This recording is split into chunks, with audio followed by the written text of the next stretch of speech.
So, lalabhan ko muna siya kasi ang baho niya. Amoy bago.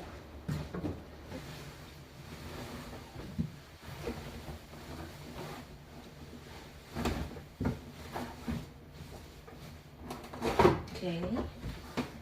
Lagyan natin ang sabon.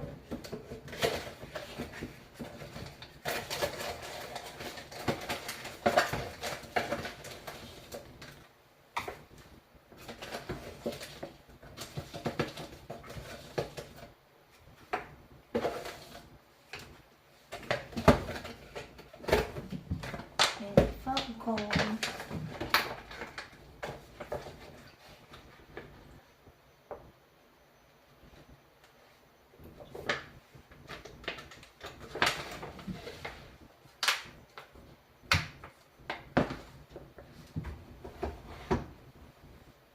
Parang kulang.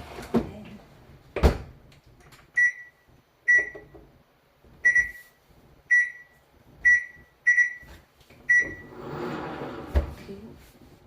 Isasampay ko na yung kurtina. Ganito ko siya papatuyuhin.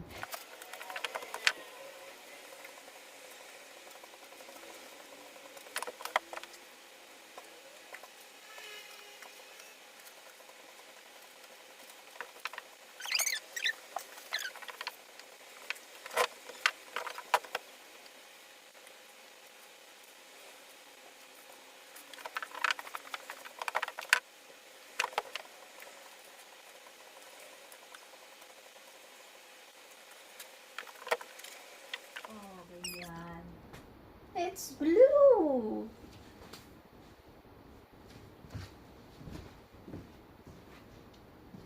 Para matuyo siya. Okay. So, mag-alas 3 na. Hindi pa ako kumakain. At ang dami ko pang ililigpit. See? Dami ko pa eh. Okay.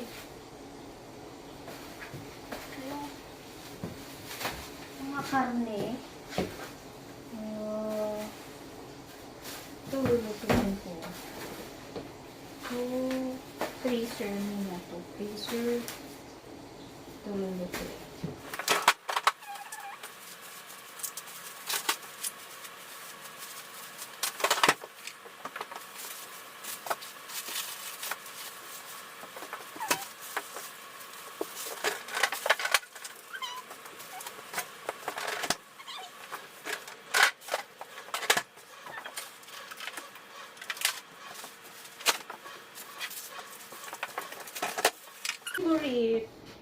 Purin. Yan ang purin. Para siyang leche flan sa atin sa Pilipinas. This is 108.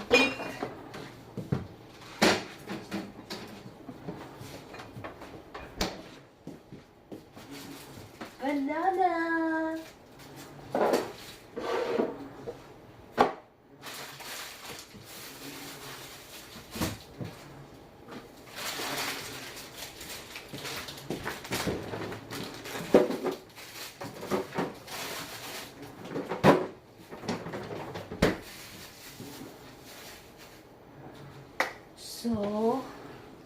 So for now, magluluto ako ng sinigang. So ngayon, dahil hindi pa naman ako nagugutom kahit alas 3 na, magluluto muna ako ng sinigang. Tapos yung tinola bukas ko na lang lulutuin. Kasi wala namang pasok bukas. Bukas is Monday. Holiday siya dito sa Japan. Okay. Ito pala yung tinola ko. So lalagay ko muna ito sa ref. Kasi hindi ko pa naman siya lulutuin. Chicken wings.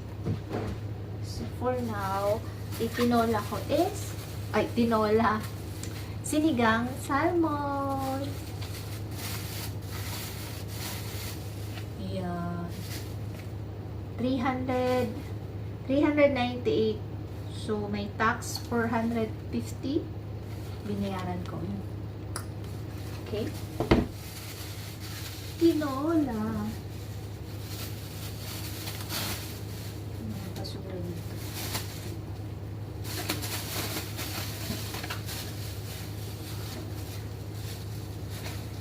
Tinola, tinola. Sinigang, hindi tinola. Okay.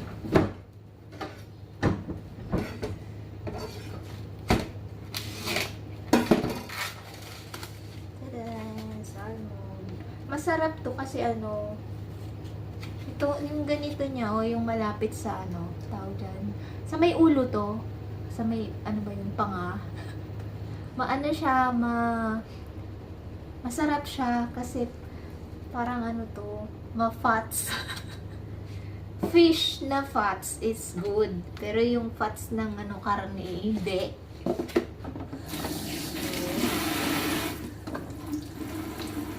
Tingnan natin. May kaliskis pa yata. Meron nga! Oh. Pero ito, pure na laman. Yun o, pure siya na laman.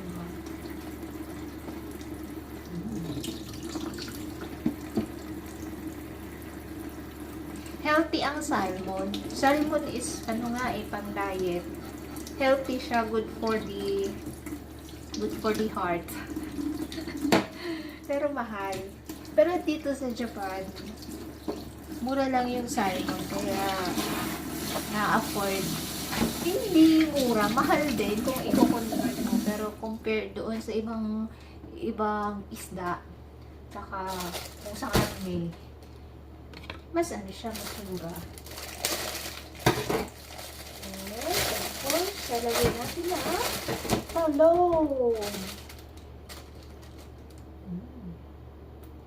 Magluto kaya ako ng ano, torta. Tutorta ko itong dalawa. Ito lang ilalagay ko. Tapos, syempre, okra. Okra.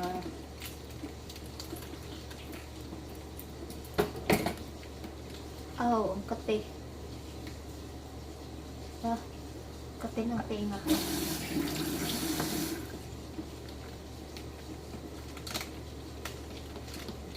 Alam nyo ba yung purpose nitong net?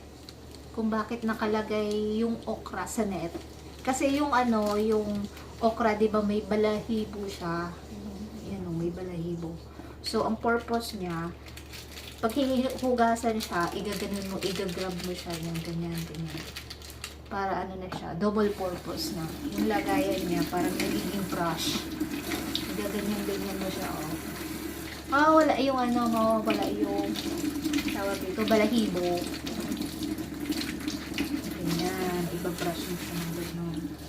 Yan yung purpose. So, ibusin ko itong dalawa.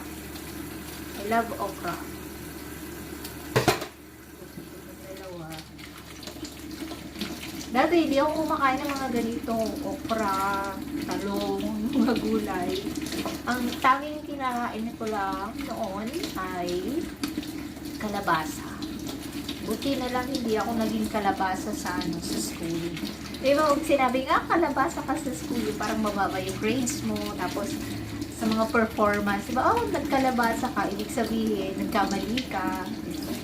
Buti na lang hindi nakaganon ako. Kahit favorite yung kalabasa. Ngayon, kinakain ko na yung mga gulay na to kasi, may edad na tayo, kailangan ng nutrients ng katawan. Oh my God! Ano kaya to? This is siling. Hindi ko alam kung siling pang sigang to. Basta, inamput ko siya. Yun, baka mamaya sobrang anghang na nitong aking lulutuin. Hindi ko siya makain. Hindi ko na lang siya hiwain para sure. Nalagay ko na siya ng buo na ganito. Kasi baka pag hiniwa, tanggalin ko lang yung ito, yung sa dulo niya.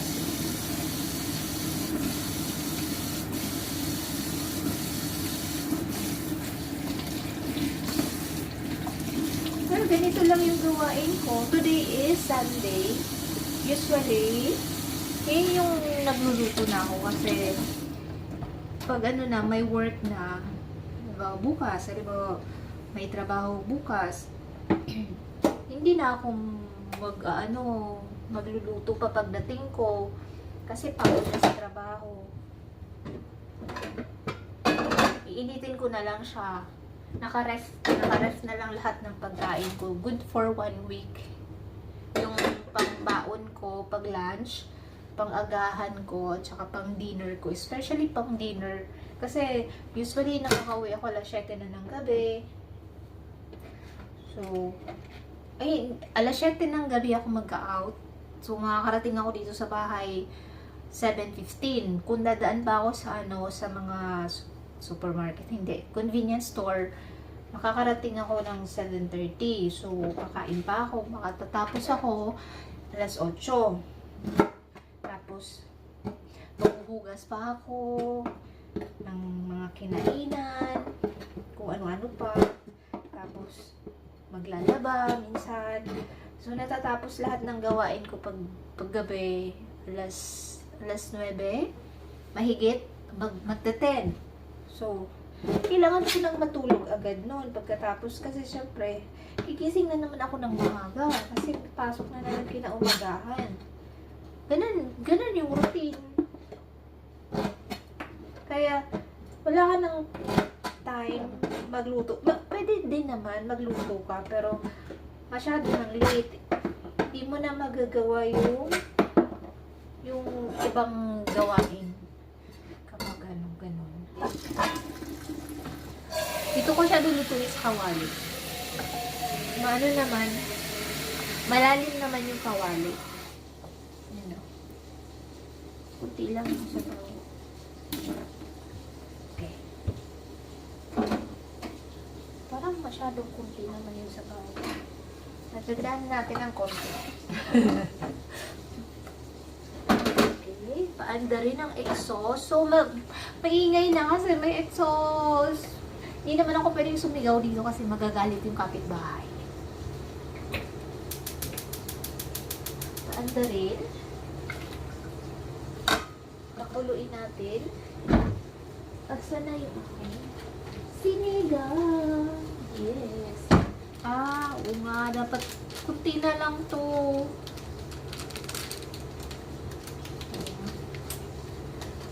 Kamatis. 2 kamatis. Ang dami siyang lahok ko. Pagkasan natin ang kamatis. Matagal na to, kamatis na to. Ano na to? 2 weeks. Buti hindi pa hindi pa lamog. Binili ko kasi siya hilaw pa. Okay. Favorite ko rin to, kamatis. Dati, may kwento ako, kutsilyo. May kwento ako sa inyo dito sa kamatis na napagalitan ako ng tita ko, nakurot ko sa singit ng tita ko dahil sa kamatis. Kasi yung tita ko, may tanim na kamatis sa may bomba. You know, poso. Kasing tangkad lang siya nung poso, elementary. Tapos yung mga kamatis doon, maliit lang. Hindi siya cherry tomato sa atin. Pero yung natural na kamatis, kasi maliliit yung kamatis sa atin, di ba? May dala akong asin. Kumuha ako ng asin sa kusina. Bit-bit ko siya. So, nakaupo ako dun sa may poso. Tapos, pitas ako ng pitas dun sa doon sa puno ng kamatis. Aba, nahuli ako ng tita ko. Nakurot ako sa singit. Favorite ko kasi yung kamatis. Sinasaw-saw ko lang siya sa asin. Tapos yun. Masarap. Sorry naman, tita.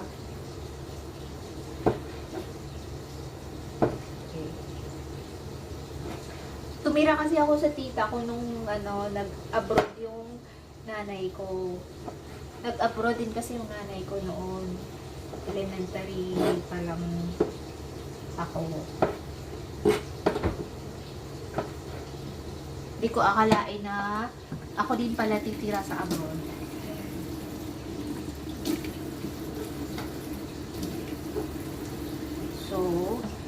ngayon. Hindi ko akalain na ang hirap ng buhay sa abroad.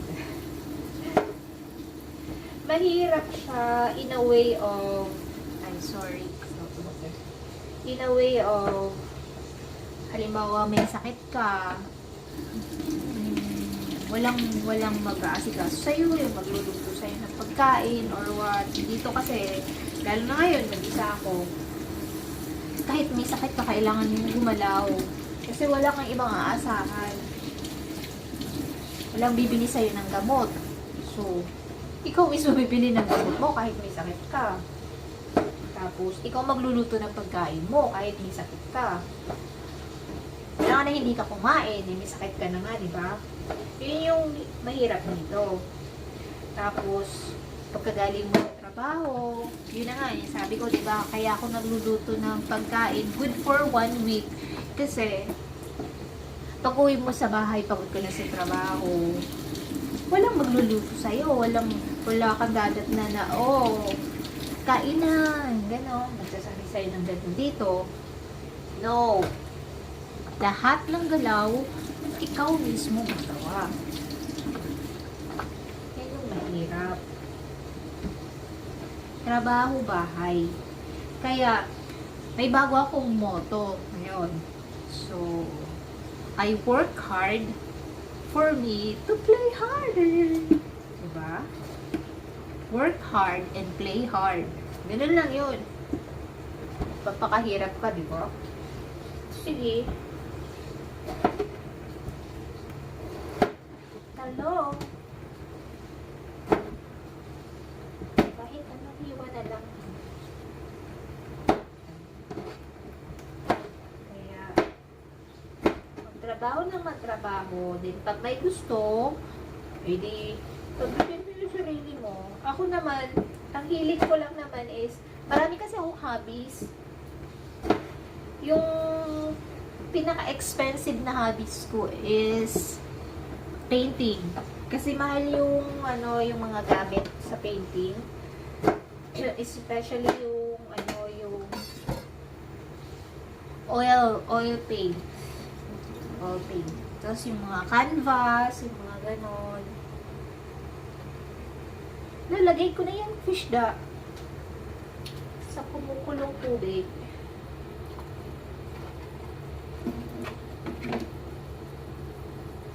Okay. Lahat na to ilalagay ko. Tama ba yung pagluto ko ng sinigang? Anyways, paghalu-haluin na yan. Ganyan. Tapos, ito. Kumukulo naman na yung tubig eh. Ang dami kong rason. Anyway, sariling version ko na lang to ng ng sinigang. Kaya magreklamo. Ako yung kakain nito. Yan, ilagay ko na lahat. Sama-sama na sila lahat. Pati ito, talong. Ay, huwag muna siguro yung talong. Kasi masyadong maano yung talong. Ang tawag yan, maduduro. Tapos, lalagay ko na yung magic powder. The magic powder. Ito na lang. Dapat pala nagdala ko ng marami nung umuwi ako ng Pilipinas. Pupunta pa ako ng Osaka. Meron kasi sa Osaka na Philippine store. Pag mga ganito, naubusan ako, tapos magic sarap. Ito magic sarap to. Ilipat ko lang sa lagayan. Yan.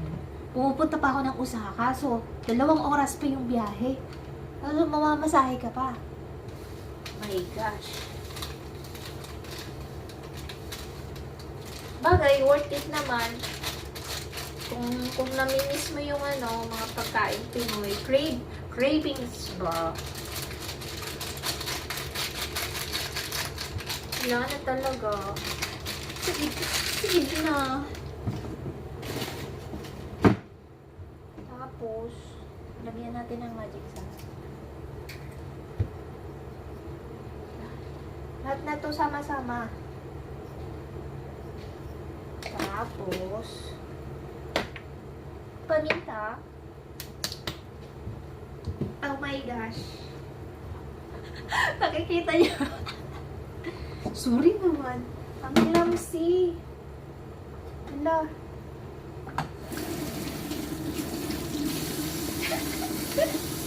Nagkalat yung paminta. Sorry. Ay, nako. Nakakabahin. Nakakabahin pa naman to. Palyado yung takip ng paminta ko. Inaalog. Sabi yan na. Inaalog ko lang kasi nakadikit sa ilalim. Maraming paminta. Yan. And ano pang kulang? Ay, talaga naman.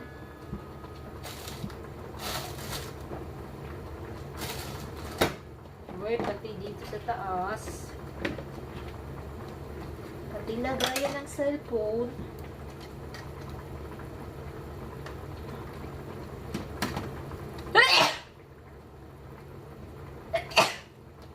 Sabi ko sa inyo nakakapahin ko Lalagay ako ng patis.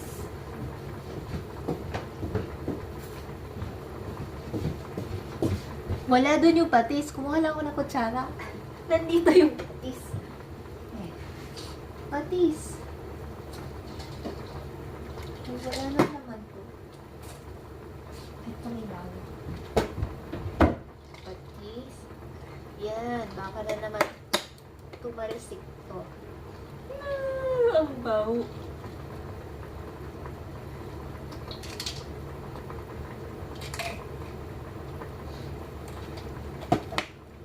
Patis.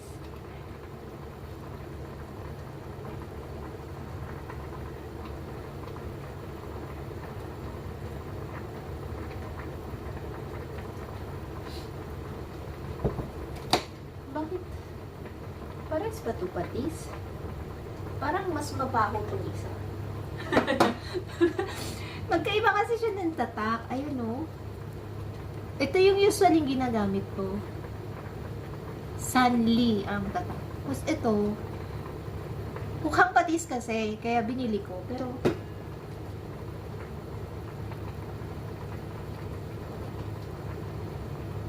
amoy patis naman siya. Pero yung amoy nito talaga, ito talaga yung patis sa atin. Amoy ng patis sa atin. Pero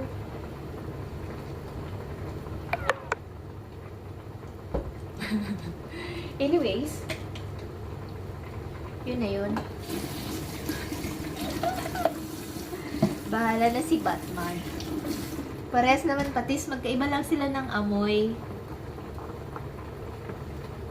Malulubat na.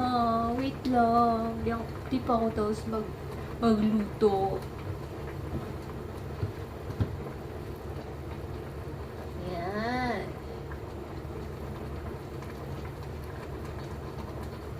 Ang aking sinigang.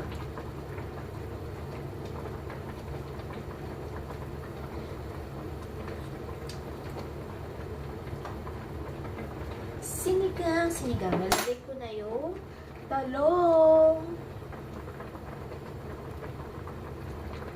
Diba maraming gulay? 3 piraso lang na isda yon. Pero yung gulay ko, marami.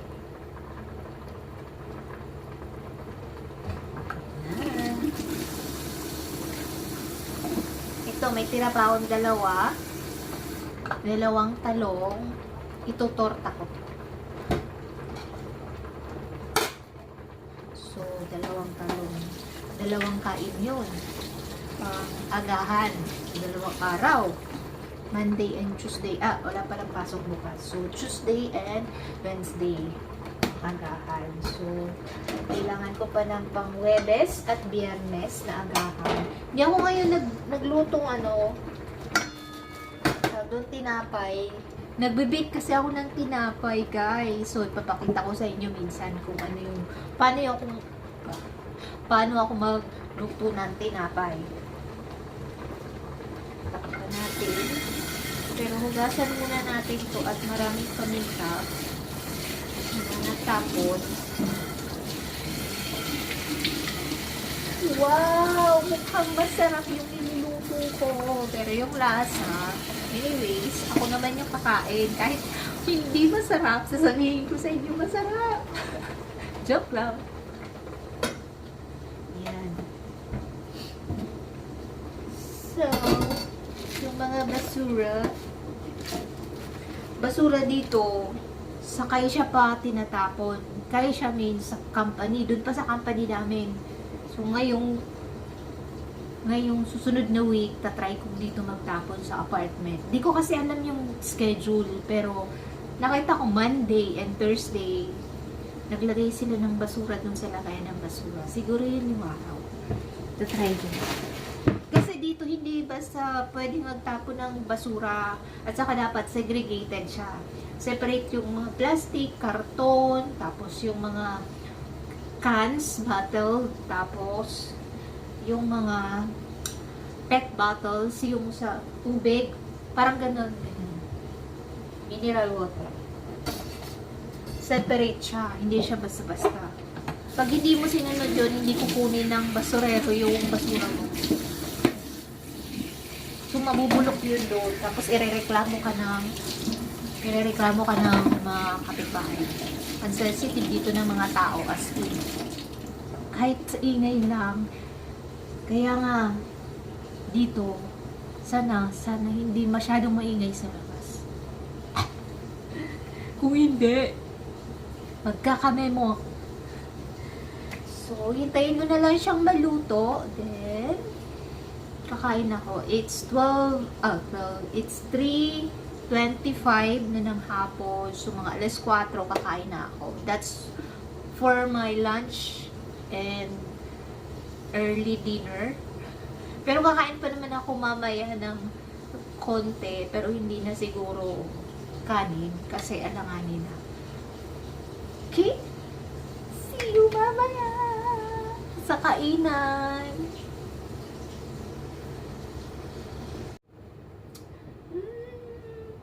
Tingnan natin kung luto na. Luto na to. Okay na to. Di ba yun yung sa vlog? Oh!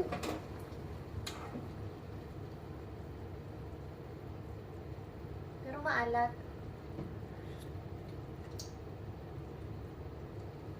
Ito lang, parang maalat. Lagyan ko na mainit na tubig. Naparami yata yung aking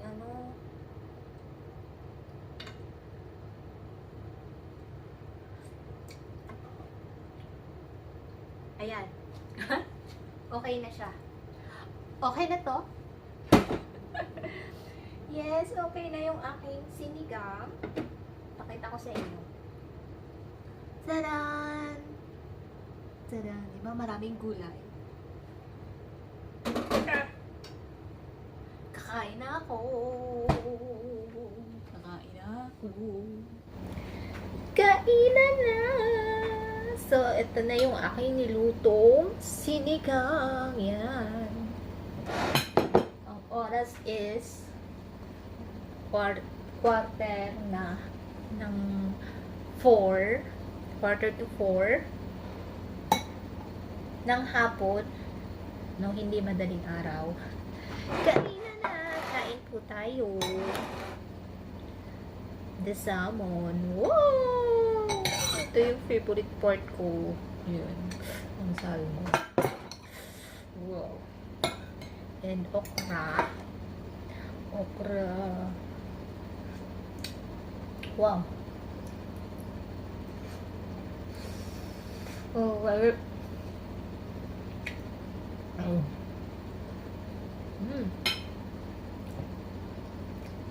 Matanda na yung okra.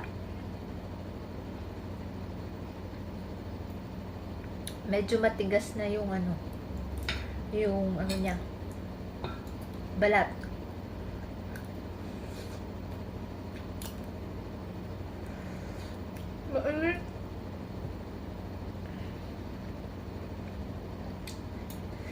Ah.